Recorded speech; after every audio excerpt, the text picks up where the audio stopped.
Yes. Woo! Executive producer and star, Brie Larson. Starring as Calvin, Louis Pullman. And as Harriet, Naomi. Welcome, everyone. So before we start talking about this fantastic show, we're going to roll a clip. This book and been obsessed with it. Was that your experience before you began work on the show? Tell me how you came to the story. Yes, the answer is yes. I was completely obsessed with the book. Brie and Michael Costigan and Jason Bateman's company found the book years before I was even aware of it. And I read the book and flipped for it. And I found out that it was at Apple. I found out that Brie Larson was attached. And I raised my hand and said, if there's a job opening, I would like it. And very in short order, I was on a Zoom with Brie and we were talking about it. And yeah, we were just off to the races. It was an absolutely incredible experience, and adapting something that I was so in love with, and with these characters, it was a dream job. Brie, this character is my absolute hero. I can't think of a character I've liked more in like the past few years than Elizabeth Zott. She is a feminist hero. She has an absolute moral compass, but she's also an excellent cook and a scientist. And I believe that you were an enthusiastic cook going into this. But what did you know about chemistry, and how did you figure that out? Oh, I'm a chemist. It's not my strong suit, but that's the fun of the job. And to me, the heart of Elizabeth is, it's not always about, I get to be in the same place as the audience, or a lot of the audience, in terms of being in the position to translate these incredible feats of science through her, so that the audience at least somewhat gets what's going on, because we're not going to diminish her. But we also can't create a world where she has to constantly explain herself either. So it was the great challenge of it. It's like learning a new language and figuring out how to pronounce words. I learned French, and it's like not dissimilar to that idea. How do you pronounce these words? How do you say it in this way that reflects the community? And then understanding how much is the same and where she's coming from. It's still baffling to me that I get confused from time to time, and I think, oh, she's so different than me, she's a scientist, I could never be like that. And then as more time goes on, you're like, oh, but her process is actually very similar to mine. And it is a creative field. It's just translated in a way that's like beyond, and I'm in awe of her. And being her was an absolute delight and pleasure, and I just never wanted it to end, really. I had read that Bonnie Garmis, the novelist, had designed Elizabeth as sort of an amalgam of characters from her mother's generation. Did you have much contact with her about having created this character and how to kind of embody Elizabeth? Well, the beauty of this is that we had this book, and Bonnie's such a brilliant writer, that Elizabeth always felt strangely clear to me.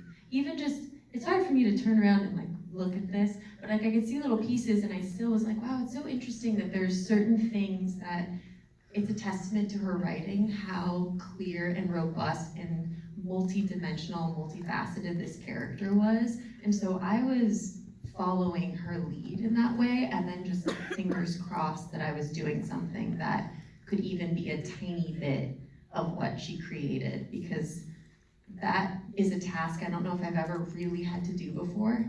I had a little bit of the luck that the book hadn't come out yet, and so I got to live in my own world for a little bit, and then the book came out and I was like, oh no. But I think it works, and again, it's always been, Bonnie's work has been the North Star of this, and of course, like, I can only be responsible for my work. If you have a problem with Elizabeth, then that's my problem, it's not Bonnie's problem. But it felt like I was just so deeply inspired by her. It was just taking that next step forward with the path that she had laid out. Louis, your your role with Calvin. I mean, I feel like he's like the internet's boyfriend at this point. He's the most lovable person and quirky and just amazing guy with the ultimate integrity. Talk to us a little bit about building that character, and also I'd love to hear a little bit about the rowing. And I guess that goes for you both, because I recently was talking with Callum Turner, who made The Boys in the Boat with George Clooney, and he said that he was instructed, there's nothing like rowing to bond people, because you literally have to be of one mind. Was that your experience? Did that help you guys build the dynamic? I mean, I would say we did a lot of one-on-ones with Jack, our trainer, but we had different schedules in prep, you know, right? She just said he crashed the boat. I was in the boat when it crashed. There were only 2 people, so I'm sure I was part of the reason. I was the instructor. Yeah. No, you can decide. Yeah. You're an excellent actor. Yeah, thanks. Yeah, I got pretty good at pretending that I could not crash.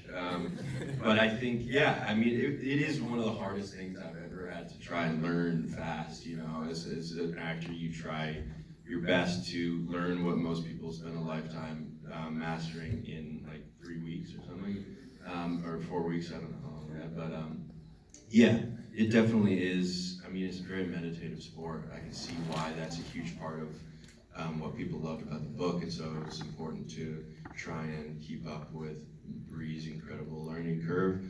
I was always trying to just keep up there, but I think it looks like I could like row. I believed it. Yeah. Definitely. Anyone else? Did you guys believe it? Yeah, let's ask the rowers. The rowers, I'm sure. Yeah, they're awfully quiet. But also tell us about actually embodying Calvin as a personality, because he's a very singular person. Yeah, I mean, I think it's hard, you know, adapting a book is a challenge, because when somebody reads a book and falls in love with a book, it's a story that is catered towards their imagination. They get to create their best version of it. So it's hard to compete with that, which is what was so great about coming in with this team who was so adamant about doing service to the story, the original story, while also bringing in our own original breath and life to it.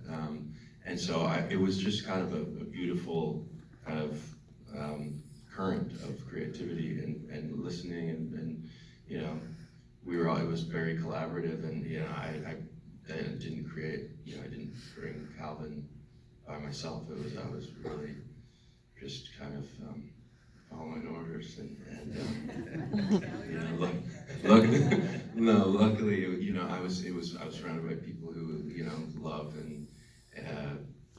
love the book and loved, you know, the Calvin, and so I could bring what I'd like to him, and then also, you know, like bring stuff that wasn't into the book, like a lot of Asianized stuff was compounded on that I thought was really, you know, it got to breathe its own life, and so I was, you know, just rambling. Well, I enjoyed the rambling, thank you. Asia, and I want to follow up on something that Lewis just said. Obviously what happens with Harriet is somewhat different from the character in the book. I love that Harriet shows up in every way a person can show up for her friend, for Elizabeth. But at the same time, she will not waver from her mission. She's very driven. And we see her staging the freeway protest, you know, tackling these incredibly racist covenants in Los Angeles. And tell us about shooting that particular situation. Yeah, that was phenomenal. It was such a remarkable day. It was so beautiful to me. I mean, it was also, it was very overwhelming. There's something about when you are standing in a space reenacting something that you know that people went through. And if you've ever been to a protest, there is just this overwhelming sense of urgency that kind of it takes over you because you know what you're doing is so important. And so just kind of living in this space of like, people went through this, people still go through this, is what was, I know, like carried in my spirit during that time. And then we didn't quite know all of the choreography that we would be witnessing while we were filming that scene. And it was oddly the sort of thing where we knew we didn't have a lot of time because we shut down an actual freeway. So, but even in the we don't have a lot of time, there was this need to just honor the process. It didn't feel rushed. It felt fully embodied and just really, really beautiful to inhabit it and be there with each other, and then find moments to laugh between takes and have conversation and enjoy ourselves. But then just the surprise of sitting in that first hand and it just being done so realistically, which is you don't have to engineer the emotions in that moment because it's really just emerging out of you, being present in it. Yeah, I loved playing Harriet. I loved everything that was created for Harriet, and the way in which Harriet and Elizabeth got to have this relationship and an earned relationship, which I love, the honesty with one another, the shared experiences, the conversations about not shared experiences, all of it. It's just so beautiful, so beautifully done, Lee. Oh, very well said.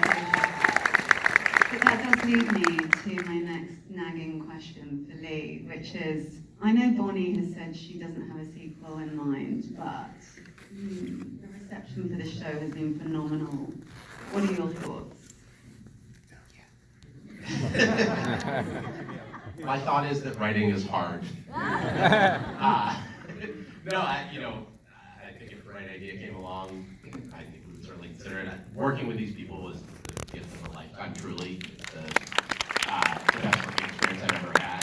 So selfishly, I want to keep working with them for as long as I can. And if it's, unless it's in Chemistry Season 2, then great. And if it's something else, great. But, we really felt like we reached the end of the story.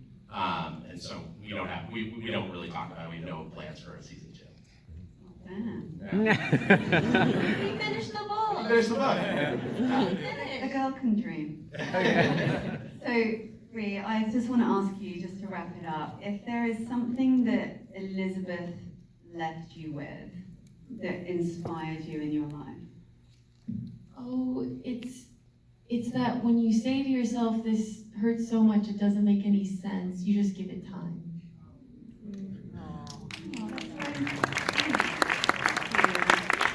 Well, everyone, thank you so much for being here to talk about lessons in chemistry. I absolutely love this show. Congratulations.